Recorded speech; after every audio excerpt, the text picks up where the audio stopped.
Salut tout le monde! Aujourd'hui, je vais vous parler d'un petit être bien inoffensif, mais qui, si vous avez déjà croisé sa route, a pu vous causer des problèmes fort désagréables. Imaginez, vous vous réveillez le matin, le soleil brille et les oiseaux chantent. Pour une fois, vous vous sentez bien éveillé et sortir de votre lit n'est pas un calvaire. Entraîné dans cette journée qui semble bien prometteuse, vous vous tournez vers votre armoire pour sortir votre tenue du jour. Une petite robe pour ces messieurs et un t-shirt Jackie Michel pour ces dames. Ou l'inverse, comme vous voulez. Vous vous admirez dans la glace avant de sortir pour vous assurer que tout va bien. Et là, vous hurlez d'horreur. Votre tenue préférée est trouée de toutes parts.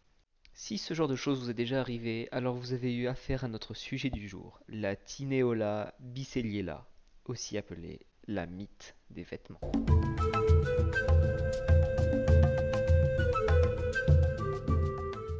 Bon, commençons par faire une petite carte d'identité de notre compagnon dévoreur de textiles.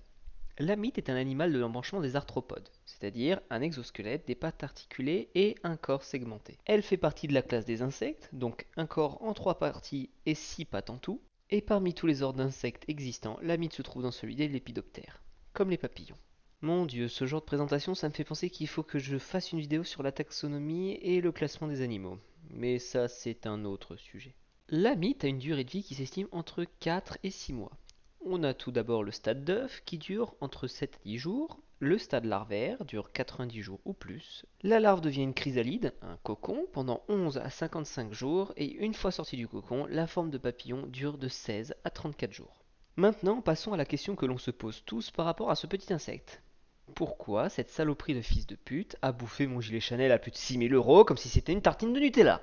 Alors, il faut que je vous explique ce qu'est la kératine. La kératine est une protéine dite fibreuse, donc en forme de fibre, qui a 7 gueules. Oui, je sais, ça fait peur. La kératine est une base de la vie animale, car cette dernière se retrouve dans la composition de tissus ou éléments de la vie comme les poils, plumes, cornes, ongles, bec de nombreux animaux, mais aussi accessoirement le coton, le lin ou la soie. Et notre petite mythe est dite kératophage, c'est-à-dire qu'elle mange de la kératine. Donc, comme vos vêtements sont sûrement dans l'une des matières que je viens de citer, la mythe voit en eux une source très importante de nourriture. Vous pensez sûrement, comme beaucoup de gens, que c'est le papillon qui mange vos vêtements, car ce sont eux qui sont dans vos armoires. Eh bien pas du tout. Le papillon, lui, ne cherche qu'un endroit où pondre ses œufs. C'est d'ailleurs la dernière chose que la femelle fera. Le mâle, lui, est mort d'épuisement après l'accouplement. Ce sont les larves qui sont la cause des trous dans vos fringues. Et ces dernières sont extrêmement voraces, en plus d'être assez résistantes. Donc voici pour vous quelques conseils pour éviter d'être envahi par ces petites saloperies. Conseil numéro 1. Ne rangez dans vos armoires que du linge propre. Cela peut sembler évident, mais un simple vêtement porté pendant 1 heure laissé dans une armoire peut attirer des mythes. Ces petites bêtes adorent l'odeur des humains et les endroits sombres. Conseil numéro 2. Secouez souvent vos vêtements par la fenêtre. En effet, les mythes détestent être dérangés et cela pourra les faire fuir. En effet, qui aurait envie de vivre dans une maison qui se fait secouer dans tous les sens? Et si tu as répondu les japonais, c'est très raciste. Et dernier conseil, si vous êtes du genre à ne pas être dérangé par la présence d'araignées chez vous, laissez vivre les phoques dans votre maison. Elles adorent manger les mythes. Nous allons maintenant un peu nous éloigner du sujet de la mythe du point de vue scientifique et animalier pour aborder un sujet que je trouve quand même très intéressant. Et si je vous disais que la mythe avait plusieurs représentants dans la pop culture américaine? Impossible selon vous? Eh bien je vous prouve le contraire maintenant en commençant avec Killer Mouth. Mouth peut se traduire en papillon de nuit ou mythe en français.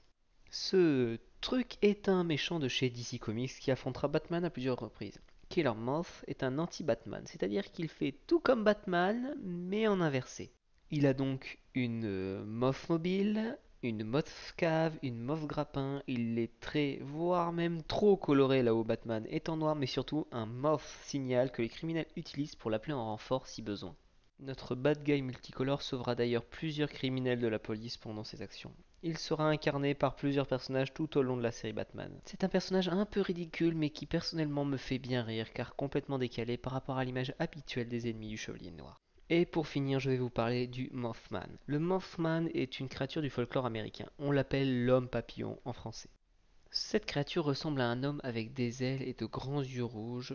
Il aurait été observé pour la première fois à Point Pleasant, une petite ville des États-Unis. La créature serait toujours apparue avant des accidents graves et serait annonciatrice de catastrophes imminentes. Elle aurait par exemple été vue au moment des attentats du 11 septembre 2000. Je ne m'attarde pas plus, mais sachez qu'il y a eu un film à son sujet et de nombreux documentaires existent gratuitement sur YouTube si le sujet vous intéresse. Et voilà tout le monde, j'espère que la vidéo vous a plu. J'ai pris un animal un peu moins coloré et exotique que ceux de la dernière fois, mais aussi intéressant, car vous l'avez peut-être croisé dans vos vies, et c'est toujours intéressant de découvrir un peu plus sur les animaux de chez nous. Si ça vous a plu, n'hésitez pas à liker, commenter, vous abonner, partager, et moi je vous dis à la semaine prochaine. Ciao.